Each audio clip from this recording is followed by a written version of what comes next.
Welcome to Scouse Farm, and I'm here in a conservation area within Aintree, Liverpool, and this is the site of the former Hartley's jam factory. So not Fly Fishing by J.R. Hartley, the famous novel from an old advert, but the jam. And if you're watching from the United States of America, I think you call it jelly, but we call it jam. And it's centered around, I think there's 3 of these buildings that are grade 2 listed. So it's centered around a lot of, as you can see, very stunning buildings, although they are in a bit of a state of disrepair. And the whole village is named after the brand of jam, and it's very much like Port Sunlight, which is over the water, and that's famous for being a big factory surrounded by cottages, though, well, dedicated mainly to the industry of making soap, I believe. But I've not been over there, but I've definitely seen some pictures of it and it looks fantastic. Look at that chimney in the background there, still standing strong and proud. And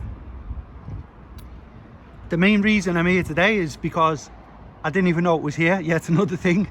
But someone in one of the comments on a previous video, Julie is, I believe, the name of the person who dropped the comment, mentioned that it's still here, some of the old buildings. So I had a look on the map, and unfortunately, as you can see, it's all sectioned off because they're getting developed. I've just spoke to one of the security fellas and he's kindly let me in, so there's a way in for me, and I'm going to go in and have a little walk around and you know, ask no questions, tell no lies. But he showed me how to get in, so I'm going to go and have a walk around now inside. Look at that there. In fact, I'll go close up to that when we go in. It's fantastic. Would have been probably the main entrance into the main factory area where everything was developed. And a lot of the buildings around here are all in what were side streets named after some of the jams. And the building, or the industry, was created by Sir William Hartley, and he was the founder of a company, William Hartley and William Sons. So his son was William as well, I believe. And they originally, oh, that's gonna fall, that. I'm gonna be careful when I go in there. Look at that on the end. That's not good. So I'll be careful. I don't think a little yellow hard hat's gonna make a blind bit of difference if I'm in there with that on. But back to the story. Yeah, he founded it here in 1886, but it was originally established in Colne, Pendle, which is Lancashire. And Pendle's ringing a bell in my head. I think it's got something to do with witches. I think I've heard of Pendle witches, but I'm not too sure. But there's something about witches in a place beginning with P in the UK, maybe even Lancashire. So I'm sure someone else knows about that. So let's get inside here. And he's got a big scary dog as well, but it was nice to me. It wagged its tail, so we'll give it a little stroke. And if the dog comes back, at least it knows who I am now and it won't eat me. But yeah, don't come in here at night if you want to lose a limb to that dog. But these buildings, it just shows, you know, I have been around certain areas within Liverpool that still have old industry, like the Keynes Brewery area down not far from where I work, in Toxteth, Dingle neighbourhoods. Oh, unlucky. That dog might have got that seagull actually, and whoever was wearing that flip-flop as well. So yeah, be warned, don't come in here uninvited. And this, he's just told me then, the fella, he said it's getting redeveloped into storage units of some description. So I'm not going to walk all the way down the back there. I think people are working, but I just wanted to give you a little more close-up look of this.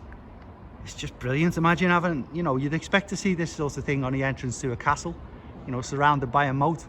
And it's the detail that I love so much about the old buildings, particularly these ones like in the late Victorian era, because it was still centered around beauty as well as utility. So yes, it had a purpose, it needed to be used for some description for industry, but when they were building it, it wasn't just like you see now where they just throw up loads of sheds basically with the cheapest materials possible. there was actually thought going into it and architectural merit, and I absolutely loved them. But the original factory, before it was up this way in Liverpool, as I mentioned, it was founded originally in Lancashire in 1871. It moved to Bootle in 1874, and then they decided to build a full village here in Aintree beginning in 1886, and I think it was completed in 1895. It operated as a jam factory, or jelly again, but a jam factory, and a lot of the roads around this way were named after some of the tasty flavours of jam. So we had, I think, was it Cherry Grove or something like that, Cherry Row, and they had Red Currant Court. So a few of the flavours got immortalised on road names in this area.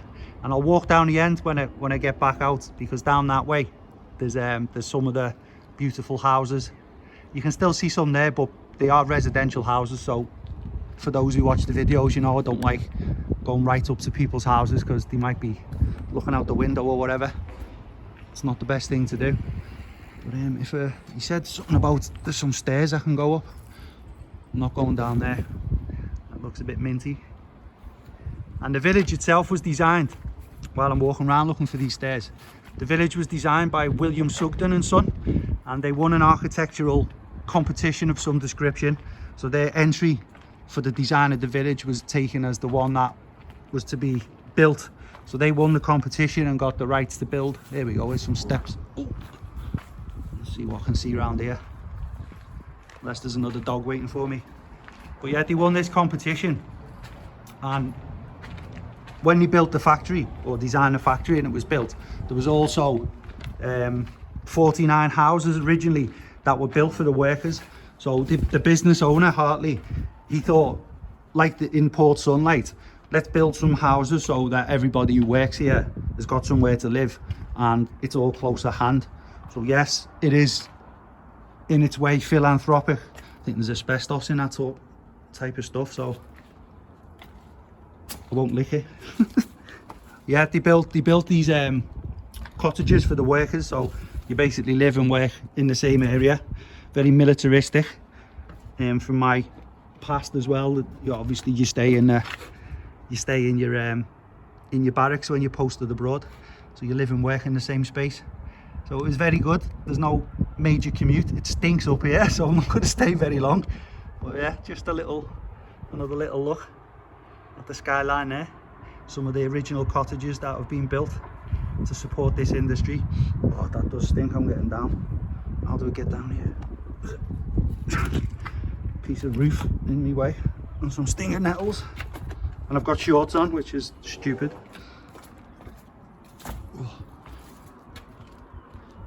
But yeah, the worker cottages were all built around a central bowling green, which I don't know where it is, but it would have been somewhere around here.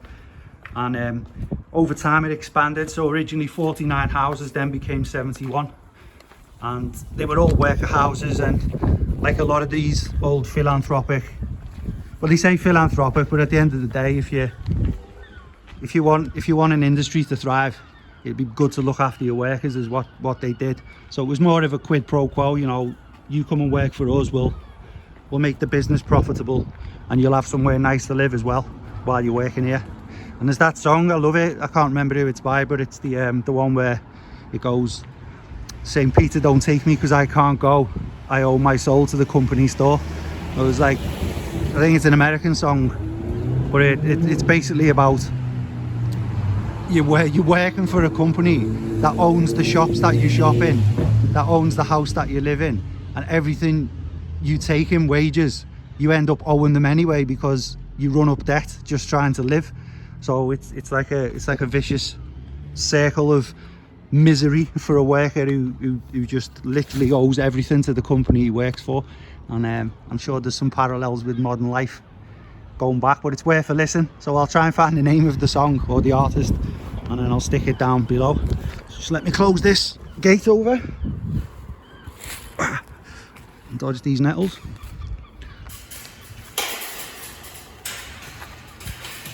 Don't want to upset that doggy. I said to close the gate. The gate is now closed.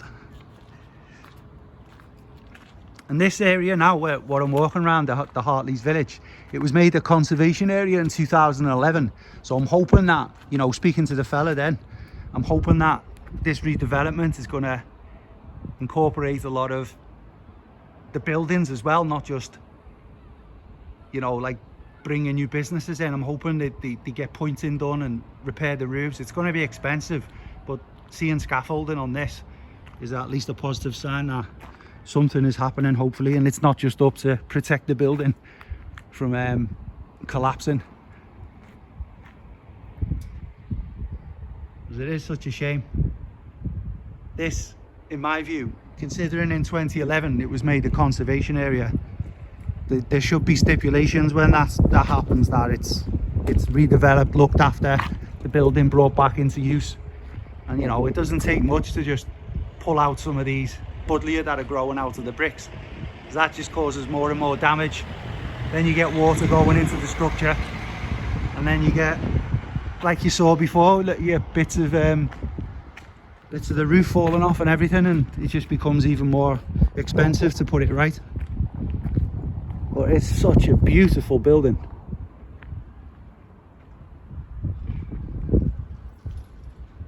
$1895, that one, dining something it says on the top of it. So this would have been the last one to be built, or at least around that area, one of the last to be built. Let's see if I can see what it says there. Dining hall, so that's where they've all went for the food. Quite elaborate for somewhere to eat, like. But from the outside, the structure itself, it lends itself to, like, you know, I've seen swimming baths that look similar to this. So it's very common to see some of the design features you can see now on, I think, Lister Drive Baths, which is now an aquarium. And there's a few Carnegie buildings that look similar from the outside. But that was the design of the time. And I'll just have a look down the end here and see what we can see. There's the houses I wanted to show you, actually.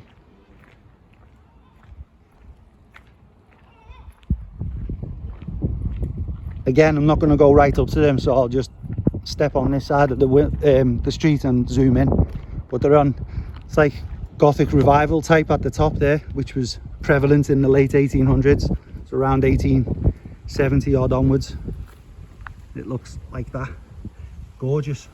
And these were all built, these were probably like management houses, and the other cottages, the smaller cottages, would have been more for the workers and the factory hands.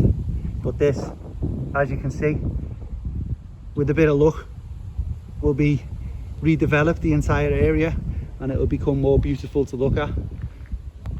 And you see a few remnants of when it was given conservation area status, because we've got these planters placed around the place. Oh, there you go, we've got some production value here. Here's what they looked like. That's what we've just looked at now. And the mock Tudor stuff would have been added probably in the late 1800s, as I mentioned before, but that's how they were built originally. Gorgeous. Right.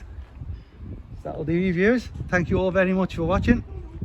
Have yourselves a great day on Scouse Farm. Oh, I'm off to Wales again this weekend for a few days, so might put a few videos out at the top of Snowdon if the weather's better this time.